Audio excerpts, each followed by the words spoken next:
5월 16일 화요일 매일 성경 묵상을 시작하도록 하겠습니다. 오늘 우리들에게 주시는 하나님의 말씀은 누가복음 14장 15절로부터 24절까지의 말씀입니다. 누가복음 14장 15절로부터 24절까지의 말씀을 제가 봉독합니다. 함께 먹는 사람 중에 하나가 이 말을 듣고 이르되 무릇 하나님의 나라에서 떡을 먹는 자는 복되도다 하니 이르시되 어떤 사람이 큰 잔치를 베풀고 많은 사람을 청하였더니 잔치할 시각에 그 청하였던 자들에게 종을 보내어 이르되 오소서 모든 것이 준비되었나이다 하매 다 일치하게 사양하여 한 사람은 이르되 나는 밭을 샀음에 아무래도 나가 보아야 하겠으니 청컨대 나를 양해하도록 하라 하고 또 한 사람은 이르되 나는 소 5겨리를 샀음에 시험하러 가니 청컨대 나를 양해하도록 하라 하고 또 한 사람은 이르되 나는 장가 들었으니 그러므로 가지 못하겠노라 하는지라. 종이 돌아와 주인에게 그대로 고하니 이에 집주인이 노하여 그 종에게 이르되 빨리 시내의 거리와 골목으로 나가서 가난한 자들과 몸 불편한 자들과 맹인들과 저는 자들을 데려오라 하니라. 종이 이르되 주인이여 명하신 대로 하였으되 아직도 자리가 있나이다. 주인이 종에게 이르되 길과 산울타리 가로 나가서 사람을 강권하여 데려다가 내 집을 채우라. 내가 너희에게 말하노니 전에 청하였던 그 사람들은 하나도 내 잔치를 맛보지 못하리라 하였다 하시니라. 아멘.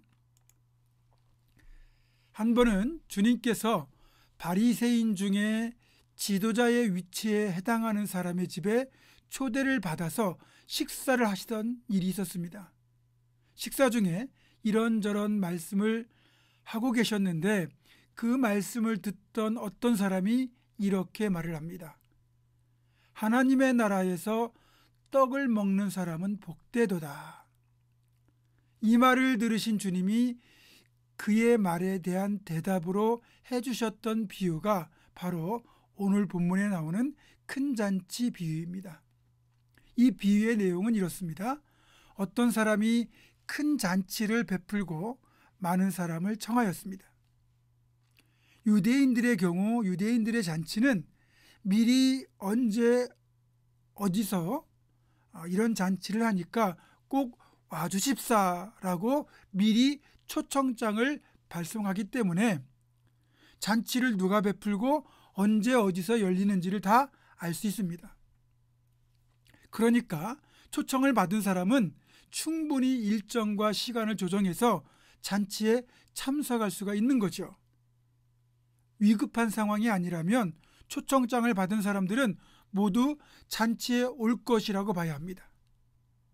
그래도 혹시 잊었을까 싶어서 자기 집 종들을 보내서 초청장을 보낸 사람들에게 잔치에 오라고 심부름을 보냈는데 예상외로 초청된 사람들이 잔치에 참석을 못한다고 거부하는 겁니다. 어떤 사람은 밭을 샀으니까 아무래도 밭에 가봐야 한다고 거부하고 어떤 사람은 소 5겨리를 샀으니까 시험하러 나가야 된다고 거부하고 또 어떤 사람은 장가 들었으니까 못 가겠다고 거절하는 겁니다. 이들이 초청을 거부한 데는 나름대로 합리적인 이유가 있습니다. 신명기 20장 5절에서 8절을 보면 새 집을 건축하고 낙성식을 행하지 못한 자, 포도원을 만들고 그 과실을 먹지 못한 자, 또 여자와 약혼하고 그와 결혼하지 못한 자, 두려워서 마음이 허약한 자는 군대에 징집되어도 다시 집으로 돌려보내라고 규정하고 있거든요. 이 규정을 적극적으로 적용해보면 신혼일 경우나 소를 새로 산 경우나 이런 경우에도 역시 징집 대상에서 제외되었습니다. 그러니까 잔치가 전쟁하고 똑같은 건 아니겠지만 어쨌든 가지 못하는 핑계는 그럴듯하거든요. 종들의 보고를 들은 주인은 노하게 되고 원래 잔치에 초청되지 않았던 사람들, 가난한 자들이나 몸 불편한 자들, 맹인들과 저는 자들을 잔치에 초청하여 데리고 오고 이들은 기꺼이 초청에 응하여 잔치에 참여합니다. 그래도 준비한 자리가 다 채워지지 않으니까 이제 주인이 길과 산울타리가로 나가서 사람들을 강권하여 데려다가 잔치자리를 채우도록 명령을 내립니다. 이게 오늘 큰 잔치 비유예요. 오늘 이 비유를 통해서 주님께서 우리에게 알려주고 싶은 말씀은 우선순위에 대한 겁니다. 개인적으로 시급하고 중요한 일이 있을 겁니다. 그 일이 정말 중요하다고 생각될 수 있지만 우선순위를 따져볼 때 이것이 우선이 아닐 수 있다는 거죠. 왜냐하면 우리의 몸이 중요해요. 그러나 몸보다 더 중요한 건 우리 육신의 생명입니다. 그리고 육신의 생명보다 더 소중한 것은 우리의 영혼입니다. 그러니까 아무리 개인적으로 중요한 일이 있다 할지라도 영혼의 구원을 위해 부르신 그 자리, 그 부르심에는 반드시 응답하라는 거예요. 오늘 본문에서 제일 먼저 초청을 받았던 사람들은 사실은 이 하나님께서 선택하셨던 유대인들, 이스라엘 사람들을 말합니다. 그러나 이들은 하나님이 친히 베푸신 구원의 잔치에 초청받았음에도 불구하고 예수 그리스도 주님을 배척하고 말았어요. 그것으로도 모자라서 주님을 십자가에 못 박기까지 했지 않습니까? 결국 그들은 주님을 배척했고, 즉 잔치 초청을 거부했고 구원이라는 우선순위에서 결국 이방인들에게 밀리고 말았습니다. 유대인들만 그럴까요? 유대인들이 이제 먼저 초청받은 자들이라는 뜻에서, 그런 의미에서 보게 되면 영적 장자라고 할 수 있습니다. 그런데 이들은 그 영적 장자의 이 축복을 그만 발로 차버리고 말았어요. 그러면 지금 이 시대 우리들은 예수님을 먼저 믿은 자로서 동일하게 주님이 예비하신 그 잔치에 먼저 초청받은 사람들이라고 할 수 있습니다. 주님은 늘 천국 잔치를 베풀고 우리를 초청하고 계시는데 어느 때부터인가 주님과의 그 첫사랑의 열정이 식어지고 무미건조한 신앙생활을 하고 있다. 그렇다면 이것은 잔치의 청함을 받고도 바쁘다는 핑계로 참석을 거절한 이 사람들과 다를 바가 없는 겁니다. 그래서 요한계시록 2장 4절과 5절을 보면 에베소 교회를 향하여 이렇게 책망하시죠. 그러나 너를 책망할 것이 있나니 너의 처음 사랑을 버렸느니라. 그러므로 어디서 떨어졌는지를 생각하고 회개하여 처음 행위를 가지라.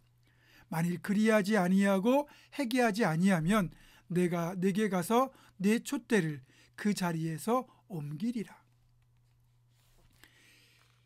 에베소 교회는 신약 시대의 영적 장자였습니다. 그러나 주님을 향한 첫사랑이 식어지고 주님이 최우선순위가 되어야 함에도 불구하고 자꾸 그 우선순위가 뒤집어지는 일이 빈번하게 발생을 했어요. 그래서 이런 사실을 보고 주님이 에베소 교회를 책망하신 겁니다. 그러면 우리는 어떻습니까? 주님을 향한 첫사랑이 식지는 않았습니까?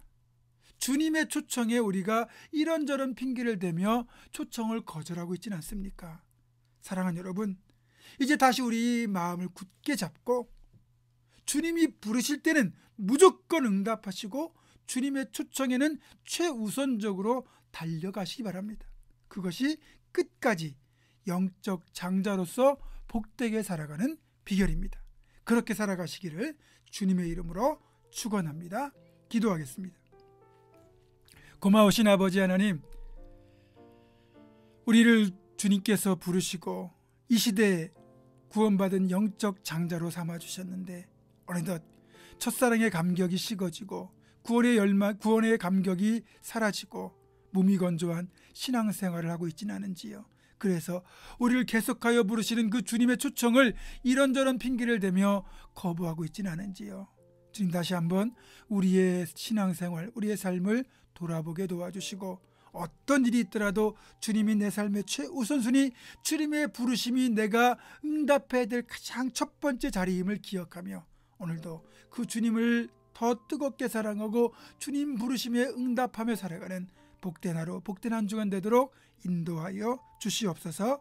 예수님의 이름으로 기도하옵고, 이제는 우리 주 예수 그리스도의 은혜와 하나님의 사랑과 성령의 교통하심이 주님을 뜨겁게 사랑하는 그 첫사랑을 회복할 것과, 주님이 부르심이 있을 때 언제라도 제일 먼저 그 자리에 달려갈 것을 다시 한번 굳게 결단하는 사랑하는 우리 모든 성도들, 이들의 삶과 가정과 생업과 우리 교회 위에 지금부터 영원토록 함께 하시옵기를 간절히 축원하옵나이다.